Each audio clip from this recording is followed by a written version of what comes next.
দেশনেত্রী বেগম খালেদা জিয়ার অবিরাম সংগ্রাম চলেছে এই ফ্যাসিস্ট শেখ হাসিনার বিরুদ্ধে।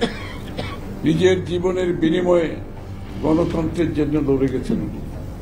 জেলখানায় থেকেছে 6 বছরের অধিক কাল সময়, কিন্তু আপোষ করেন না। শুধু গণতন্ত্র এবং জনগণের মালিকানার আন্দোলন, সেই আন্দোলন শেষ হয়নি। আজকে আমরা আবার কিন্তু সেই বহুদলীয় গণতন্ত্র, জনগণের মালিকানা ফিরিয়ে দেওয়ার কথা আবার বলতে হচ্ছে। যে কারণে শেখ হাসিনাকে বিদায় করা হয়েছে, ফ্যাসিস্টকে বিদায় করা হয়েছে, সেটা শুধুমাত্র বাংলাদেশের মালিকানা জনগণের কাছে ফিরিয়ে দেওয়ার জন্য।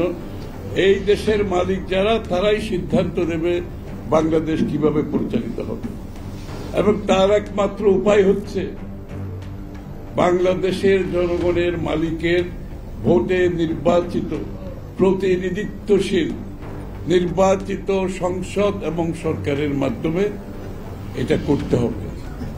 এর ব্যতিক্রম কিছু করার কোনো সুযোগ নাই, কোনো সুযোগ নাই। বাংলাদেশের মানুষের মালিকানা ফিরিয়ে দেওয়া ছাড়া গণতন্ত্রের অগ্রগতির কোনো সুযোগ নাই।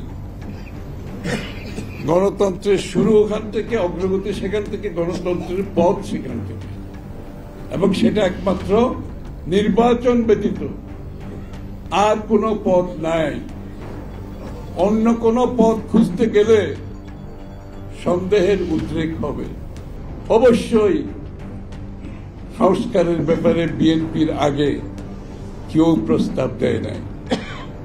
7 বছর আগে দেশনেত্রী বেগম খালেদা জিয়া ভিশন 2030 মাধ্যমে সংস্কারের প্রস্তাব দিয়েছেন। সুতরাং সমস্যাটা কোথায়? সমস্যাটা কোথায়? এটার একমাত্র ম্যান্ডেট দেওয়ার মালিক হচ্ছে বাংলাদেশের জনগণ। বিএনপির 31 দফা কিংবা যুগপৎ আন্দোলনের আমাদের 31 দফা, বাংলাদেশের কিন্তু জনগণের ম্যান্ডেট নিয়ে আসতে হবে। আমরা যদি মনে করি আমাদের 31 দফা, এর উপরে আর দুনিয়াতে কিছু নাই, সেটাও সঠিক হবে না। আমরা 31 দফা নিয়ে জনগণের কাছে যাব আগামী নির্বাচনে, এবং জনগণের ম্যান্ডেট নিয়ে সংসদে সেটা পাস করতে হবে। আর কোন দল, আর কোন গোষ্ঠী যদি মনে করে তাদের কোনো দাবি আছে, তাদের কোনো সংস্কারের প্রস্তাব আছে, তাদের কোনো পরিবর্তনের প্রস্তাব আছে, তাদেরকেও জনগণের কাছে যেতে হবে, জনগণের ম্যান্ডেট নিতে হবে, ম্যান্ডেট নিয়ে সংসদে আসতে হবে।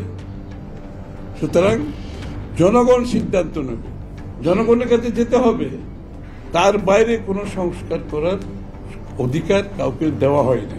যেই সরকারই হোক, নিরপেক্ষতার মাধ্যমে বাংলাদেশের মানুষের মালিকানা ফিরিয়ে দেবে, তার ভোটাধিকার ফিরিয়ে দেবে, গণতান্ত্রিক অর্ডার ফিরিয়ে আনতে হবে, এবং গণতান্ত্রিক অর্ডারের মাধ্যমে আগামীর বাংলাদেশের জনগণের চিন্তার প্রতিফলন ঘটাতে হবে।